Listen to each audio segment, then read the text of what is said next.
감사합니다. 하나님의 말씀은 요한복음 11장 말씀입니다. 신약성경 164페이지 요한복음 11장 1절부터 16절까지입니다. 요한복음 11장 1절부터 16절까지고요. 우리 함께 읽을 말씀은 1절 한 절입니다. 우리 다 같이 1절 한 절 함께 읽습니다. 시작. 어떤 병자가 있으니 이는 마리아와 그 자매 마르다의 마을 베다니에 사는 나사로라. 아멘. 지난 말씀에서 예수님께서 아버지 하나님과 나는 하나다라고 이렇게 선포하시자 유대인들이 신성모독죄로 예수님을 몰아서 돌로 쳐 죽이려 했죠. 예수님은 아직 죽을 때가 아니었기 때문에 몸을 피해서 요한이 세례를 베풀었던 요단강 건너편으로 피하셨습니다. 이때 사람들이 예수님이 오셨다라는 소식을 듣고 예수님께 몰려들었는데요.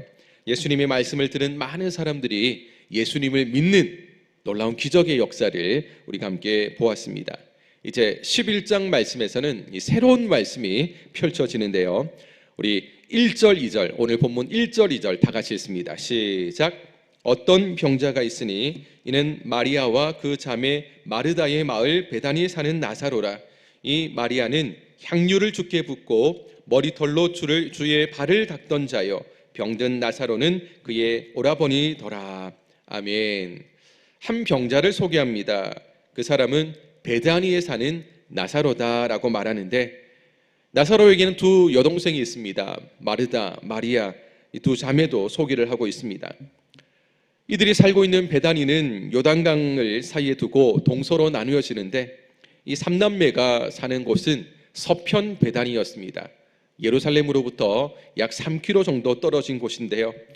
예루살렘에서 가까웠기 때문에 예수님이 자주 그곳에 가신 것 같습니다.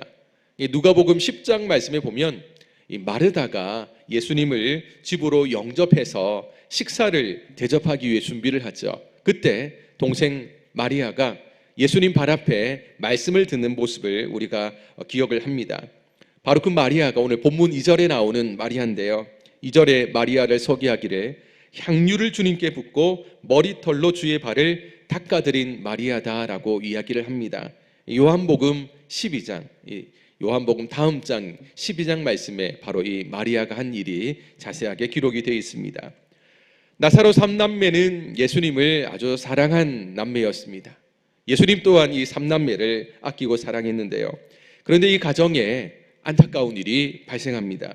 나사로가 중한병에 걸린 겁니다. 그때 두 자매는 예수님이 생각이 났습니다. 우리 3절을 한번 읽어볼까요? 시작.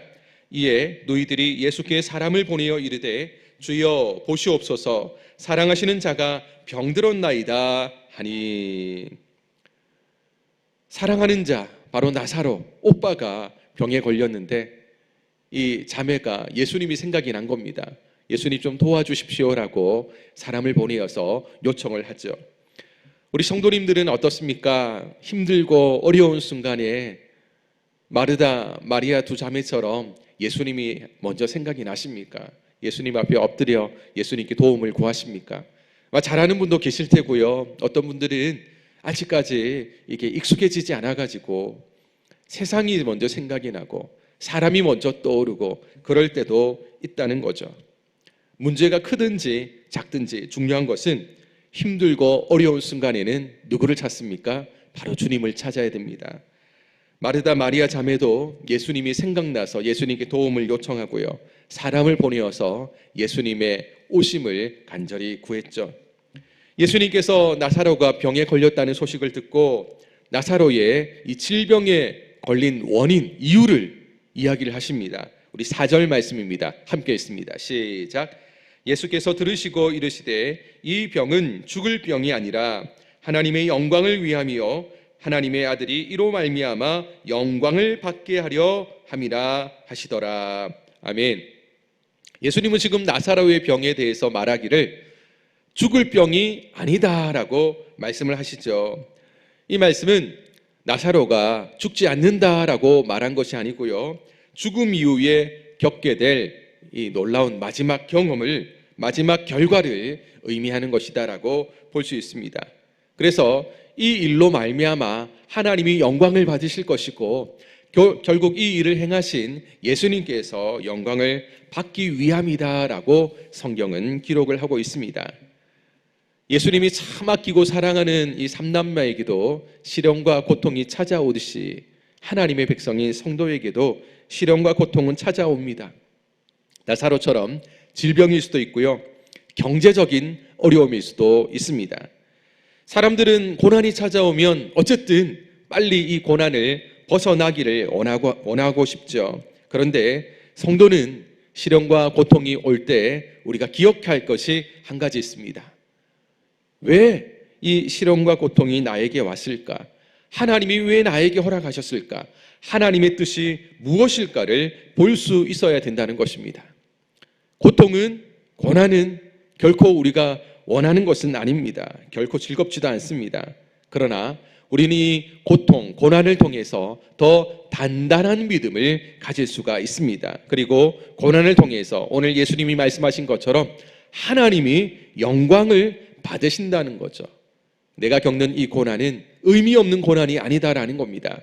결국 하나님이 영광 받으실 이유가 이 속에 담겨 있다는 것을 우리가 기억하고, 왜 나에게 이런 일이 왔을까?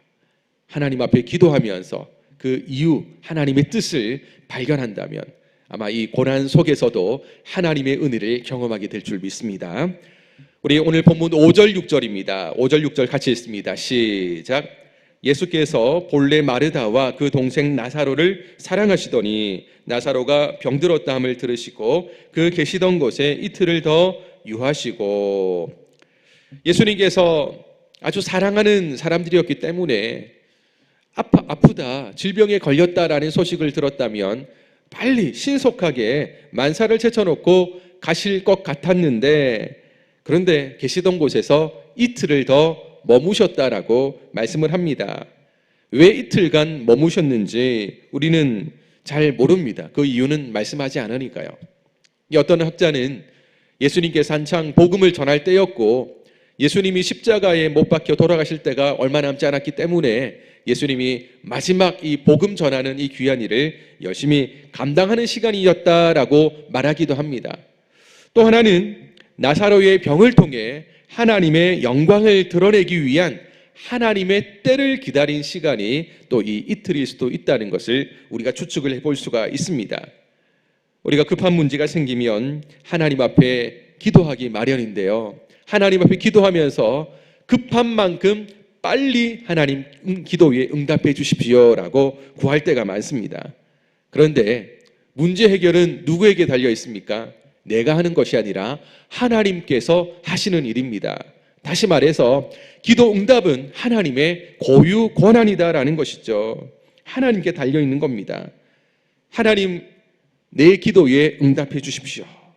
내가 하나님 앞에 기도했다면 기도에 응답하실 하나님을 믿고 신뢰하며 우리는 기다려야 합니다.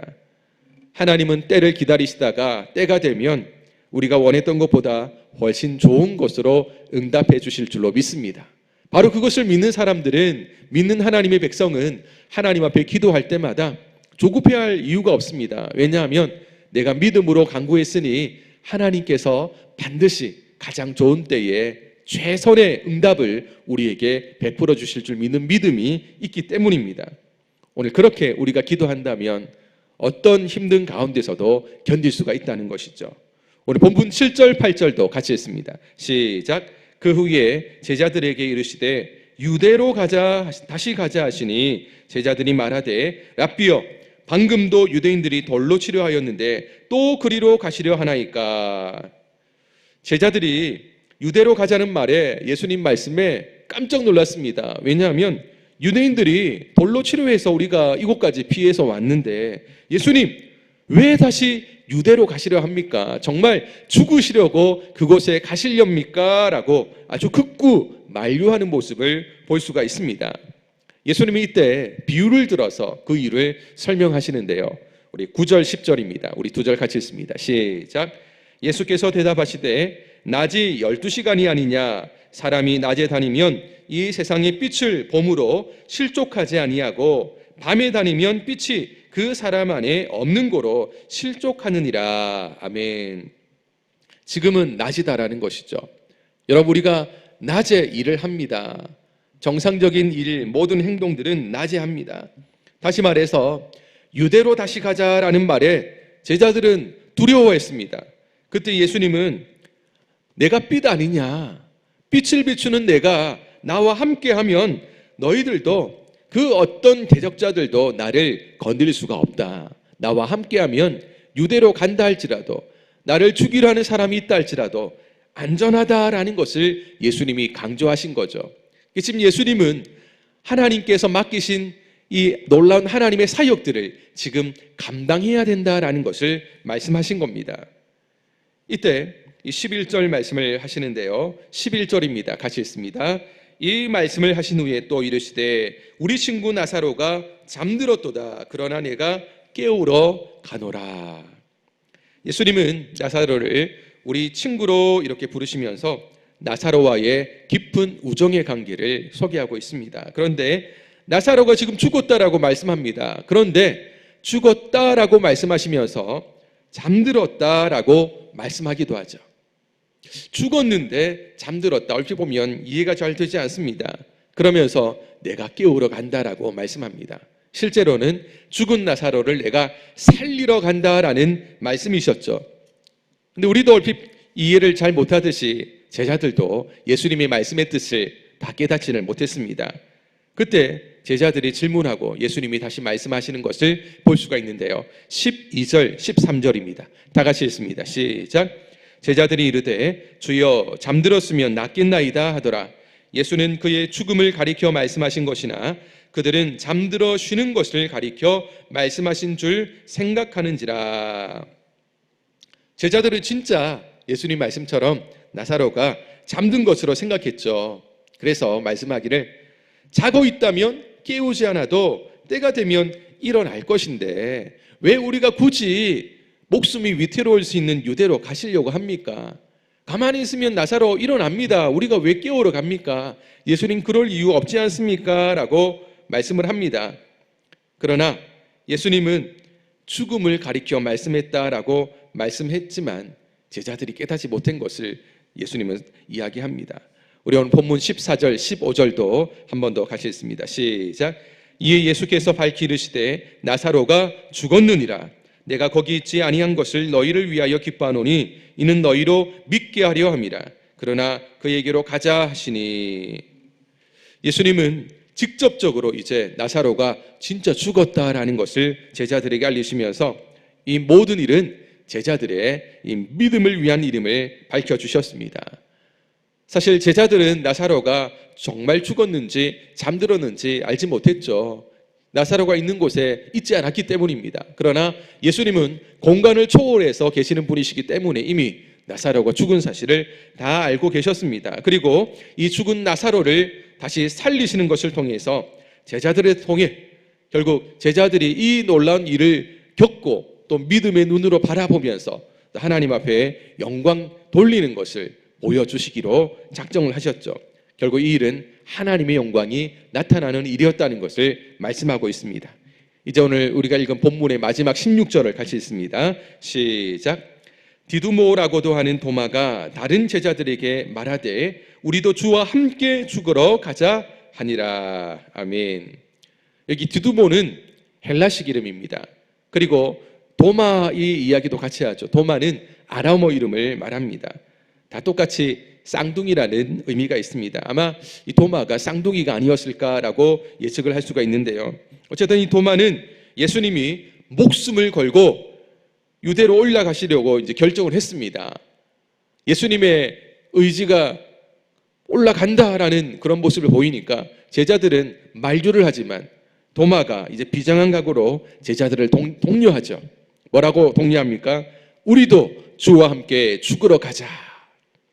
유대로 가면 반드시 유대인들이 예수님 죽이려 하실 건데 우리도 같이 죽으러 가자.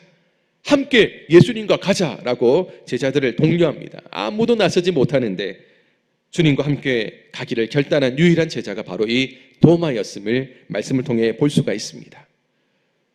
나중에 예수님이 죽으시고 부활하신 후에 도마가 어떤 모습을 보입니까? 나는 못 봤으니까 믿지 못하겠다라는 바로 그때 그 도마가 이 도마 아니겠습니까? 어떻게 보면 지금 이 비장한 각오로 죽이면 죽을 테니 우리도 함께 가자 이렇게 결정하는 도마의 모습과 나중에 예수님이 잡혀가실 때 다 도망가고 예수님 부활하신 후에도 믿지 못했던 이 도마의 모습은 얼핏 잘 이해가 잘 되지 않지만 어쨌든 이 순간만큼은 도마가 아주 큰 믿음을 가지고 함께 죽으러 가자라고 말을 했습니다. 우리 성도님들 어떻습니까?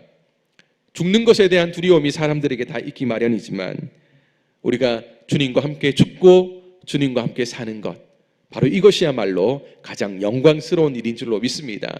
우리 한 생애가 내가 잘 되고 내 유익과 내 즐거움과 내 기쁨을 위해서 살아가는 것이 내 생애의 목적이 아니다라는 것, 바로 하나님의 영광을 위한 것임을 기억한다면 주님을 위해 죽는 것도 하나님의 영광을 위한 것이고 주님을 위해 사는 것도 하나님의 영광을 위해서 사는 것인 줄로 믿습니다. 우리 성도님들의 한 생애가 다른 어떤 일로 대단한 사람이었다, 존경만한 받을 만한 사람이었다라는 사람들에게 들려오는 목소리가 아니라 하나님의 영광을 위해서 살고 죽었던 한 인생이었다라는 그런 모습이 사람들에게 알려진다면 얼마나 참 놀라운 은혜가 있겠습니까? 바로 그런 은혜가 저와 우리 성도님들에게 함께 있기를 주님의 이름으로 축복합니다. 말씀을 맺도록 하겠습니다. 예수님은 사랑하는 나사로가 질병에 걸렸다라는 소식을 들었을 때 바로 가시지 않았습니다. 이틀을 더 머무셨죠. 하나님이 영광 받으실 때를 기다린 겁니다. 하나님이 영광 받으실 때를 기다린다라는 것은요, 하나님의 주권에 대한 믿음과 아주 밀접한 관계가 있습니다. 그런 이유로 하나님은 우리에게 기다리는 것을 계속 훈련시킵니다. 우리가 하나님 앞에 여러 문제를 놓고 기도할 때 우리가 기도한 것들 중에 우리의 급한 마음과 상관없이 하나님은 좀 더디게, 우리의 생각보다는 아주 더디게 응답되는 그런 여러 일들이 있습니다. 그럴 때 우리는 기다릴 수밖에 없습니다. 근데 기다리면서 무엇을 해야 되느냐? 오늘 예수님도, 하나님의 아들이신 예수님도 늘 하나님의 때를 따라 움직이고 행하시고 말씀하셨다는 것을 보셔야 됩니다. 하나님 앞에서 예수님도 늘 기다리셨다라는 것, 하나님의 아들도 기다리셨다면 우리도 당연하지 않겠습니까? 믿음으로 하나님의 때를 기다리는 것, 바로 그런 훈련이 우리의 일평생 계속될 것입니다. 그럴 때마다 우리가 나중에 응답받은 뒤 고백하는 것은 하나님, 내가 원한 것보다 훨씬 더 하나님이 놀라운 은혜로 응답해 주셨습니다 라는 고백일 것입니다. 그래서 오늘도 우리는 하나님 앞에 잠잠히 기다려야 됩니다. 기다리면서 우리는 기억하는 것이 바로 하나님의 주권이죠. 하나님, 응답하시는 것, 바로 그것은 하나님께 달려 있습니다. 하나님의 권한입니다. 하나님의 뜻입니다. 바로 그런 하나님을 신뢰하는 것이 계속해서 쌓여져 갈 것입니다. 이 기다림을 통해서 예수님도 결국은 나사로가 죽기 전에 살리는 것이 중요한 일이 아니라 하나님의 영광은 나사로가 죽고 난 뒤에 죽은 그 나사로를 살리심을 통해서 많은 사람들이, 제자들이 하나님은 살아계시다, 하나님의 영광을 드러내기를 원하셨다는 것이죠. 우리 성도님들 가운데서도 중요한 일을 놓고 간절히 기도하며 하나님 빨리 응답해 주십시오라고 기다리는 그런 일들이 분명히 있을 겁니다. 신실하신 하나님에 대한 믿음을 가지시고 확신 속에 기도하시기를 바랍니다. 하나님, 반드시 하나님의 시간에 하나님께서 가장 아름답게 응답해 주실 줄로 믿습니다. 바로 그때 그 하나님의 능력이 드러나게 되고 하나님은 우리에게 응답하심을 통해서 우리는 하나님의 큰 은혜를 경험하게 된다라는 사실입니다. 오늘도 이 하루를 살아가는 것, 내가 나름대로 이 시간에는 무엇을 하고 이때는 무엇을 하고 어떻게 해야 되고 계획을 할 수는 있습니다. 그러나 그 계획대로 한달지라도 하나님 앞에 내가 묻고 하나님의 도우심을 구하고 하나님, 내 계획은 이렇지만 더 놀라운 하나님의 뜻이 있다면 기다리며 하나님께서 이끄시는 것을 간절히 찾겠습니다. 하나님 앞에 구하신다면 하나님께서 기다리는 우리들을 통해서 하나님의 뜻을 밝히 보여주실 줄로 믿습니다. 오늘도 그렇게 이 새벽에 함께 기도하시고요, 하나님 앞에 나가서 간절히 기다리며 하나님 그 주인된 권세, 주권을 인정하면서 오늘도 믿음 안에 하나님의 뜻을, 하나님의 능력을 함께 경험할 수 있는 우리 귀한 성도님들 되시기를 예수님의 이름으로 축원합니다. 기도하겠습니다. 거룩하신 아버지 하나님, 감사합니다.